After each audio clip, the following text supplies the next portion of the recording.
Have you ever wandered the streets of Europe, desperately searching for a restroom? It's a struggle every traveler knows too well. From the winding alleys to the busy subway stations, public toilets are surprisingly rare. In Europe, travel often feels like a constant war against the bladder.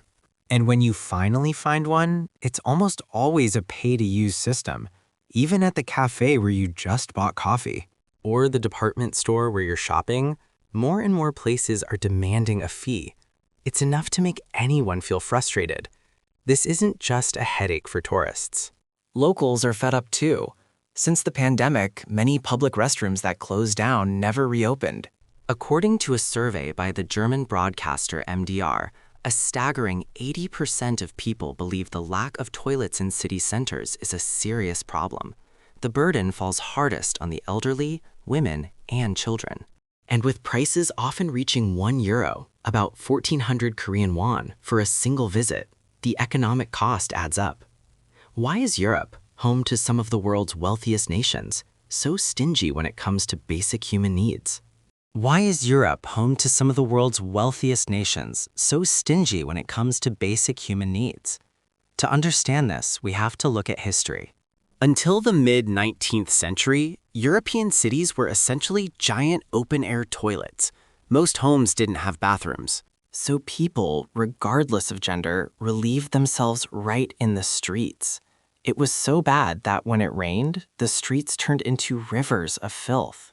High heels were actually popularized to keep feet above the waist, and umbrellas and capes became fashion staples, partly to protect people. From waste being tossed out of second-story windows, a stark contrast to the ancient world's toilet glory.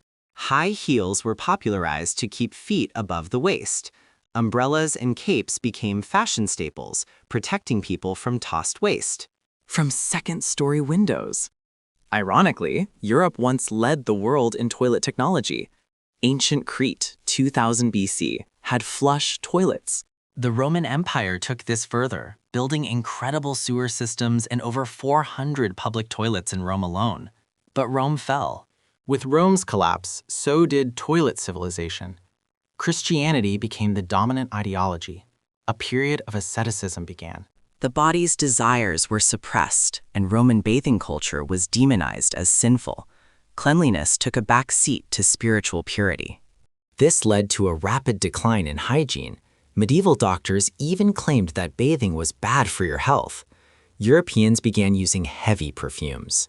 They used scents to mask their body odor, but couldn't escape the deadly plagues that followed. By the 16th century, people were even more averse to water. During the Religious Revolution, aversion to water deepened. Even the Grand Palace of Versailles, with its 700 rooms and 5,000 residents, famously had no toilets. Imagine a palace of that size without a single proper toilet. Residents had to relieve themselves wherever they could.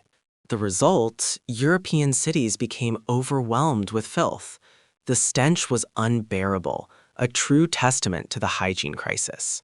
This period highlights a shocking regression from ancient Roman ingenuity. The very foundations of urban living were compromised.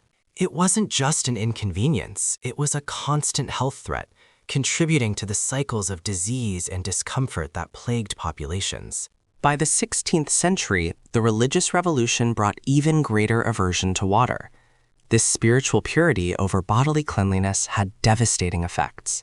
Even the Grand Palace of Versailles, with its 700 opulent rooms and 5,000 residents, famously had no dedicated toilets.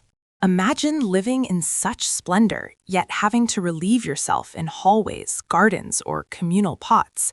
The stench must have been unimaginable. The result? European cities, once home to advanced Roman plumbing, became overwhelmed with pervasive filth and disease. This historical context paints a clear picture. Europe's toilet problem isn't new.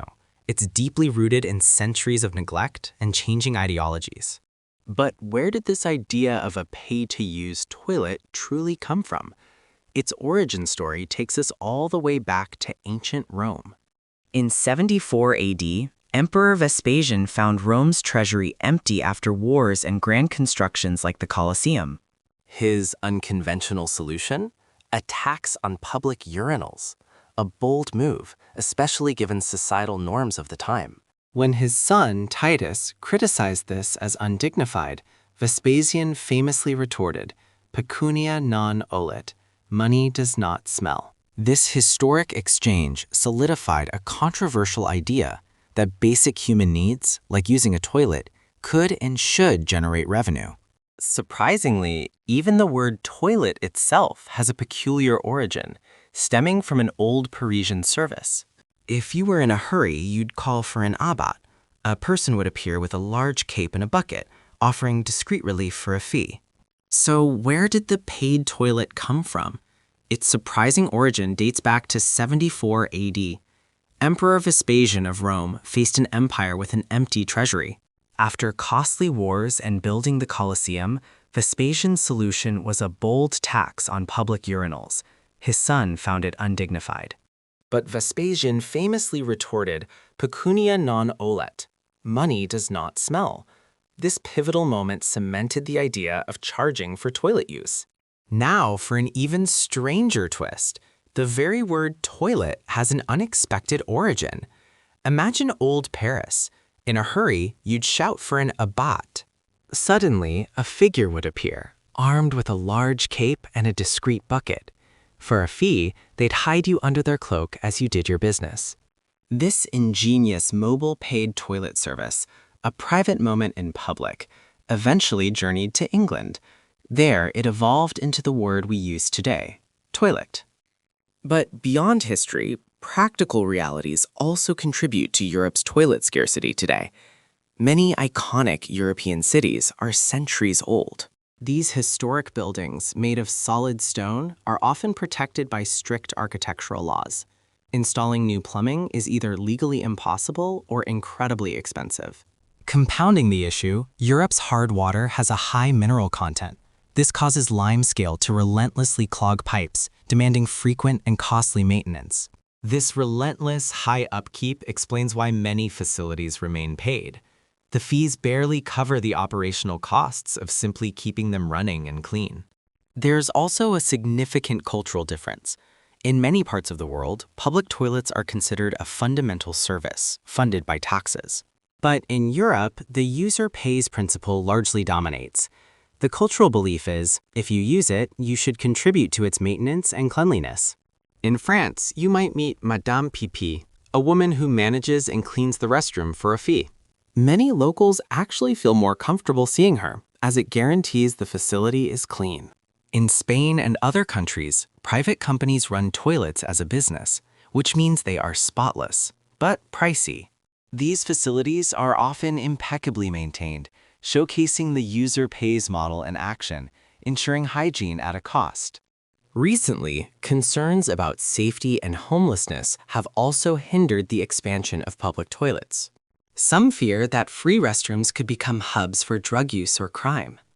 For private businesses, the fear of lawsuits if a crime occurs on their property makes them even more hesitant to open their doors to the public. European toilets are a complex mix of history, culture, and reality. But while the reasons are many, the struggle remains for those who live there every day. It leaves us wondering, with all the taxes collected, is solving this basic human need really that difficult? Or is it simply a lack of will? For now, Europe remains a beautiful place, but one that many call a service desert when nature calls. Recently, concerns about safety and homelessness have added another layer. Free restrooms, some fear, could become hubs for drug use or crime. For private businesses, the fear of lawsuits from incidents on their property makes them even more hesitant to open their doors to the public. European toilets are a complex puzzle, woven from threads of deep history, unique culture, and undeniable modern reality. Despite these many reasons, the daily struggle persists for millions who live and travel there, a fundamental need often unmet.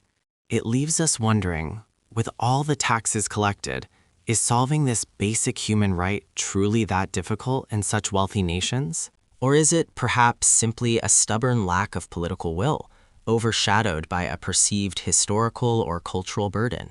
For now, Europe remains a breathtakingly beautiful place. Yet, for many, a frustrating service desert when nature calls. A unique blend of ancient customs and modern challenges, proving that sometimes even the most basic human needs can become a historical paradox.